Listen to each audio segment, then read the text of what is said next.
Absalom கூட அகிதோப்பேல் போய் சேர்ந்து கொள்வார்.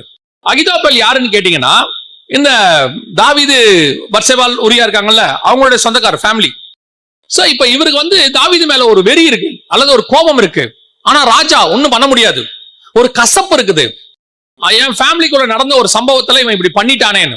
பிரச்சனை எங்க இருக்குன்னு கேட்டீங்கன்னா, இவர் போய் என்ன பண்றாரு, அப்சலோம் கூட சேர்ந்துக்கிட்டு தாவீதை கொல்றதுக்கு வழி தேடுறாரு. பயங்கரமான ஆலோசனை கொடுக்கிறாரு. வேதம் சொல்லுது அகிதோப்பேலின் ஆலோசனை எப்படி இருந்துச்சா? தேவனுடைய ஆலோசனை போல இருந்துச்சு. பயங்கரமான. ஆனால் வேதம் சொல்லுது கர்த்தர் அவமாக்கி போட்டார்.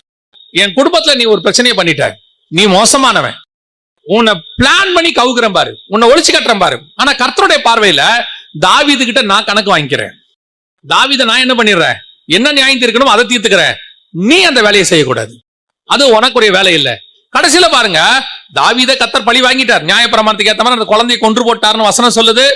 அப்சலோமையும் கொண்டு போட்டாரு, அதுவும் இருக்கு. தாவீதை நியாயம் தீர்த்துட்டாரு. அதுக்கப்புறம் தாவீது மன்னிப்பு கேட்டாரு, கர்த்தர் தாவீதையும் மன்னிச்சிட்டார்.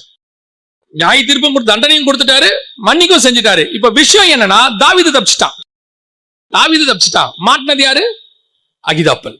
இந்த அகிதோப்பேல் மேலதான் பல நேரத்துல நீங்களும் நானும் இருக்கிறோம். கர்த்தர்